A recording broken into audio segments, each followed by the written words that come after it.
bawa ke rumah, Terus dibekap. itu Nggak ada yang lain. melakukan hubungan dulu enggak? Ada. Enggak. Ada. Hubungan kami nggak pernah. Cuman ciuman. Kamu mencintai nggak sama dia? Ya, cintain sih, Pak. Iya. Kok tega kamu?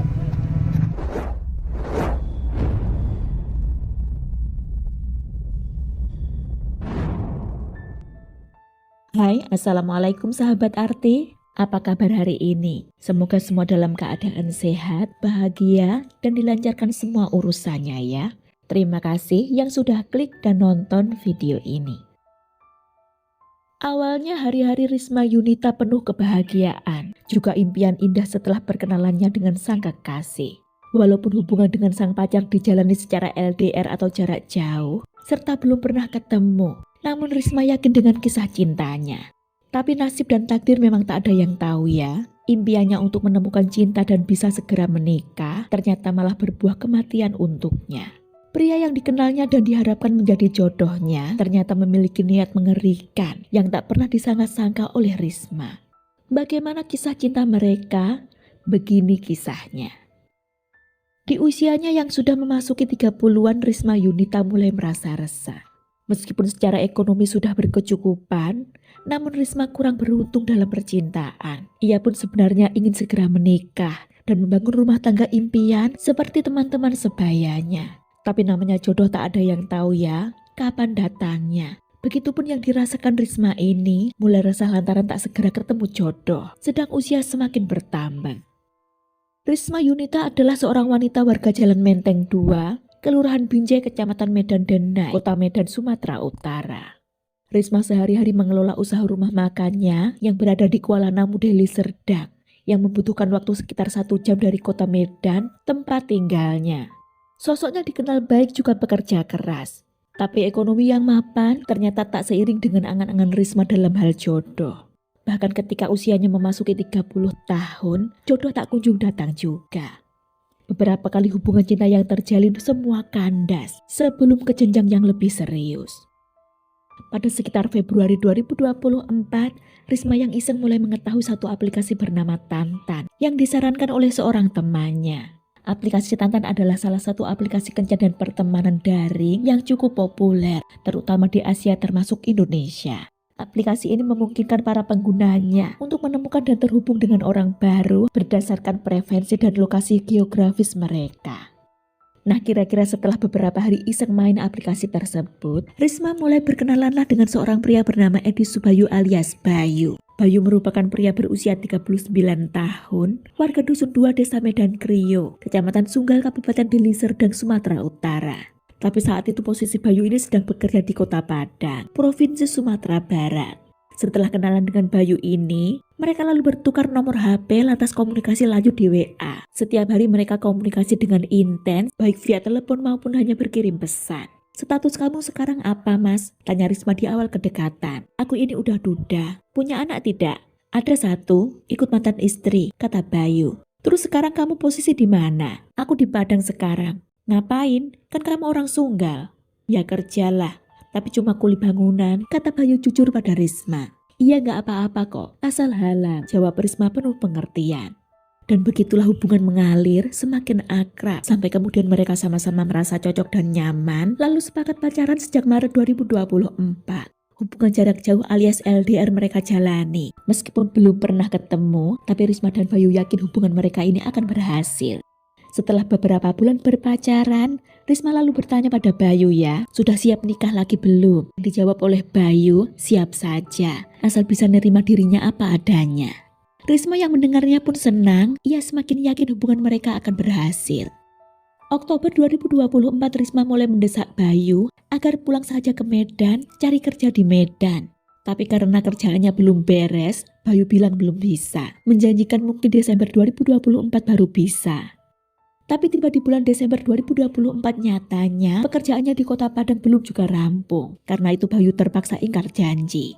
Barulah di bulan Februari 2025 setelah pekerjaan beres, Bayu akhirnya pulang. Tepatnya ke rumah kontrakannya di Desa Medan Krio, Sunggal, Deli Serdang. Lalu di tanggal 7 Februari 2025, duda ini menuju Medan untuk pertama kali menemui sang pujaan hati, yakni Risma Yunita.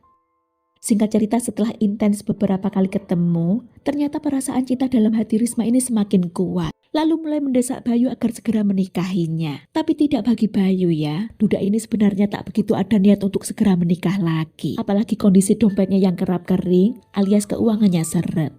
Tapi Risma yang tak menyadari isi hati sang pacar malah terus mendesak agar cepat dinikahi. Aku ini perempuan mas, usiaku sudah memasuki 31 tahun, sebaiknya kita segera menikah. Risma mengatakan, nanti sekitar bulan Mei 2025, usai lebaran Idul Fitri, kayaknya waktu yang pas untuk melangsungkan pernikahan. Di depan Risma, Bayu mengangguk setuju saja, padahal dalam hatinya mulai kesal dan dongkol. Bayu yang tidak memiliki uang ini merasa kesal ya dengan desakan itu. Dari sinilah awal mula timbul niatan dalam hati Bayu untuk menyingkirkan saja sang pacar. Tiba pada Jumat 21 Maret 2025 malam, Bayu menjemput Risma ke rumahnya di Medan, lalu dengan motor milik Risma, mereka berboncengan menuju Sunggal. Dengan motor itu Bayu mengajak Risma keliling Sunggal sambil berbincang santai dan sempat mampir beli makan. Setelahnya Bayu membawa Risma ke rumah kontrakannya ya, di desa Medan Krio. Di kamar kontrakannya itulah, sejoli ini sempat berbincang santai sambil bercanda. Dan ketika Risma lengah, dari arah belakang Bayu dengan teganya mencekiknya tanpa ampun, hingga wanita itu lemas dan kehilangan nyawa. Setelah dipastikan sang pacar benar-benar tewas, Bayu lalu menunggu hingga waktu tengah malam. Ketika suasana sudah cukup sepi, Bayu mengangkat tubuh tak bernyawa Risma yang telah dipakaikan jaket dan helm ke atas boncengan motor dengan posisi mengangkang di belakang. Kedua tangan Risma dilingkarkan ke perut Bayu, dipegangnya dengan tangan kirinya. Sedangkan kedua kaki Risma diletakkan pada pijakan kaki bagian belakang agar seolah tampak normal. Jasad sang pacar itu dibawa Bayu keliling Sunggal sambil mikir mencari lokasi untuk membuangnya. Saat di perjalanan itulah tanpa disadari oleh Bayu jika mereka diperhatikan oleh beberapa pengendara lain dengan tatapan curiga. Bayu yang merasa diperhatikan lantas menoleh ke belakang. Barulah ketika itu Bayu ini tahu jika kedua kaki Risma ternyata sudah berdarah karena terseret aspal sejak entah kapan. Dengan panik Bayu menghentikan motor lalu meletakkan kaki korban di pijakan bagian depan diapit kaki Bayu sendiri agar tidak jatuh lagi. Motor lalu diarahkan ke area perkebunan tebu Dusun 17, Desa Seismayang, Kecamatan Sunggal, Kabupaten Deli Serdang. Di kebun tebu yang sangat sepi itulah jasad Risma yang malang ditinggalkan oleh Bayu begitu saja dengan masih mengenakan helm dan ditutup oleh jaket. Sebelum meninggalkan lokasi, Bayu ini sempat mengambil harta benda milik korban ya, yakni sepeda motor, 2 ponsel, anting dan cincin yang ada di tas, serta uang tunai Rp600.000, lalu dibawa kabur ke Aceh Tamiang menggunakan motor korban. Sementara keesokan paginya, warga sekitar desa Seismayang gempar setelah seorang warga yang melintas melihat jasad seorang wanita berhelm tergeletak di kebun tebu itu, berjarak sekitar 20 meter dari jalan. Setelah dilaporkan kepada pihak berwajib dan dilakukan identifikasi, diketahui korban merupakan warga Medan atas nama Risma Yunita, berusia 31 tahun. Terungkapnya identitas korban, dari sanalah penyelidikan dimulai. Lantas dari hasil penyelidikan diketahui jika korban sedang menjalin hubungan asmara dengan seorang pria yang tinggal di kawasan Sunggal, Deli Serdang. Lantas setelah bukti serta keterangan saksi-saksi terkumpul, kurang dari 1 kali 24 jam ya, polisi berhasil meringkus pelaku yang tak lain merupakan pacar korban. Bayu ditangkap di kawasan Pematang Jaya, Kabupaten Langkat pada Sabtu 22 Maret 2025 sekitar pukul 3 dini hari. Tapi saat dalam perjalanan ke Polsek Sunggal, karena pelaku berusaha melawan dan ingin melarikan diri, petugas terpaksa menembak kedua kaki Bayu. Dari penangkapan pelaku ini, beberapa barang bukti diamankan ya, perhiasan milik korban, 1 unit motor Honda Vario, 1 helm, serta pakaian korban dan pelaku. Sementara uang korban yang dibawa oleh pelaku ini sudah habis. Habis itu yang pertemuan terakhir, kamu kan didesak buat nikah, ya kan, buat kawin. Kamu nolak. Nah terus, kapan muncul niat kamu membunuh? Hari Selasa. Hari Selasa tanggal? Tanggal 18. Berarti 3 hari sebelum kejadian.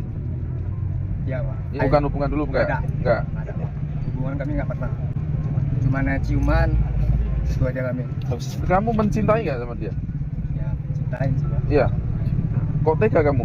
Tanggal 21 itu kamu cekik, terus kamu bawa pakai motor ini? Ya. Terus kamu biarkan terseret-seret dia kakinya? Itu nggak tahu saya. Hah? Itu nggak tahu. Ngakunya sih ia melakukan pembunuhan ini karena kesal terus didesak untuk segera menikahi korban. Padahal ia tak begitu minat untuk menikah lagi. Ia pun mengaku jika sudah merencanakan aksinya ini sejak 3 hari sebelum pembunuhan. Tapi polisi meyakini motif asli pelaku adalah ingin menguasai harta korban. Kisah asmara yang diungkapkannya sepertinya hanyalah alasan alias modus yang dibuat oleh pelaku. Ini agak lucu ketika mau dibuang menggunakan sepeda motor ini, dibonceng, diikat tangannya melingkar ke badan ya, melingkar ke badan. Kemudian korban ini lunglai, kakinya sampai terseret kendaraan, kemudian ditegur oleh warga atau masyarakat yang melihat sama pengguna jalan, tapi dia tidak mengira bahwa itu adalah korban pembunuhan. Polisi menjerat Edi Subayu alias Bayu ini dengan pasal 340 KUHP, yakni tentang pembunuhan berencana, pasal 338 KUHP tentang pembunuhan, dan pasal 365 ayat 3 KUHP tentang pencurian dengan kekerasan, dengan ancaman maksimal hukuman mati, penjara seumur hidup, atau maksimal penjara selama 20 tahun. Satu kisah cinta miris ini kembali bisa kita jadikan pembelajaran ya. Sekali lagi hati-hati dalam menjalin hubungan, apalagi dengan orang-orang baru yang baru kita temui. Semoga korban diberikan ketenangan ya, diampuni dosa kesalahannya, dan diterima amal ibadahnya. Sekian kisah ini, terima kasih waktunya ya. Wassalamualaikum warahmatullahi wabarakatuh. See you.